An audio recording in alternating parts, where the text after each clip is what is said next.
आज है 16 अगस्त और वक्त हो रहा है 11 पीएम। ईरान ने कतर से कहा है कि उसके 3 पायलट जो कतर के पास हैं उनको रिलीज कर दे। मैं आपको बता दूं, शुरुआत में जब वॉर स्टार्ट हुई थी अमेरिका, इजराइल और ईरान की, तो उसी दौरान बताया ये जा रहा है कि S-24 जो ईरान का फाइटर जेट था, तो उस वो क्रैश कर जाता है कतर के इलाके में।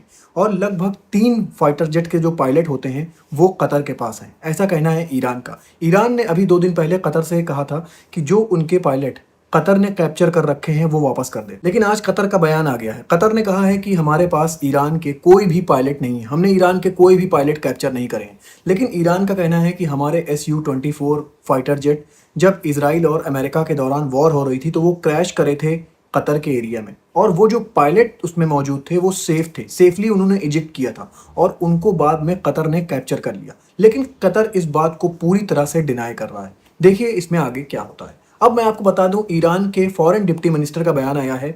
उन्होंने एक्स पर यूएस ऑफिशियल को मुखातिब करते हुए लिखा कि अमेरिका की स्ट्रेटेजिक हार हो चुकी है। और स्ट्रेट ऑफ हॉर्मूज के बारे में मैं उनको बताना चाहूंगा कि स्ट्रेट ऑफ हॉर्मूज पहले भी ईरान का था, अभी भी ईरान का है और आगे आने वाले वक्त में भी वो ईरान के ही कंट्रोल में रहेगा। अब मैं खबर आपको यूएसए से बता दूं।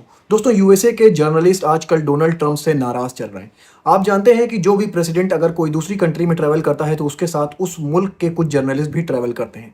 यही हुआ डोनाल्ड ट्रंप के साथ। उनके साथ भी उनके मुल्क के कई जर्नलिस्ट ने ट्रैवल किया टर्की, जब नाटो की समिट हो रही थी। नाटो की समिट कंप्लीट करने के बाद डोनाल्ड ट्रंप जब वापस हो रहे थे तो उनको कुछ सिक्योरिटी थ्रेट की वजह से एयरफोर्स वन से पीछे के दरवाजे से उतरवा लिया जाता है और एक फूड ट्रक में डोनाल्ड ट्रंप को बैठाकर दूसरे प्लेन से वापस यूएसए भेजा जाता है, क्योंकि अमेरिकन इंटेलिजेंस को यह इंफॉर्मेशन मिल गई थी कि एयरफोर्स वन पर हमला होने वाला है। लेकिन बाकी जो जर्नलिस्ट थे उनको एयरफोर्स वन में ही बैठे रहने दिया गया। बाद में जर्नलिस्ट का कहना है कि अगर अमेरिकन इंटेलिजेंस को यह इंफॉर्मेशन मिल गई थी कि एयरफोर्स वन पर हमला होने वाला है तो क्या हमारी जिंदगी वैल्यूबल नहीं है? क्या हमारी जिंदगी वर्थलेस है? आपने डोनाल्ड ट्रंप को निकाल लिया और हम लोगों को ऐसे ही मरने के लिए छोड़ दिया। दोस्तों, यही वजह है जो आजकल अमेरिका के जर्नलिस्ट जिन्होंने ट्रेवल किया था डोनाल्ड ट्रंप के साथ, वो नाराज चल रहे हैं डोनाल्ड ट्रंप गवर्नमेंट से।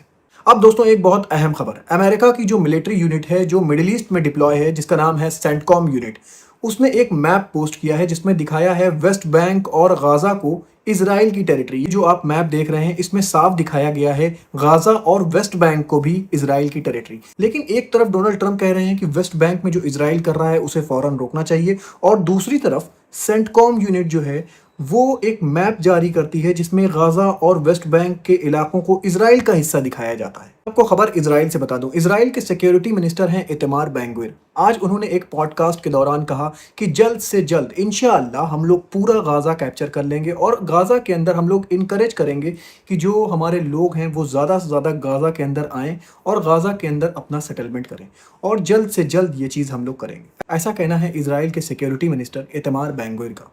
अमेरिका के जो गल्फ के एलाइज हैं वो आजकल फ्रस्ट्रेटेड चल रहे हैं अमेरिका से। बताया ये जा रहा है कि सऊदी अरब, यूएई, कतर, कुवैत, बहरीन, जहां जहां अमेरिका के बेसेस हैं, इन कंट्रीज ने अमेरिका को अपना बेस यूज करने इसलिए दिया था क्योंकि उनको लगता था कि अमेरिका उनको सिक्योरिटी प्रोवाइड करेगा।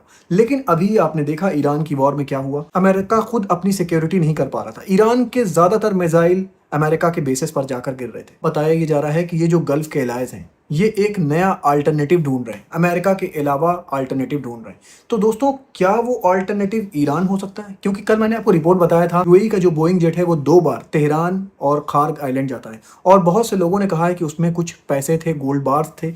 तो क्या जो गल्फ इलाका है उसने अपना जो अल्टरनेटिव पार्टनर है वो ढूंढ लिया है, और वो अल्टरनेटिव पार्टनर क्या ईरान है?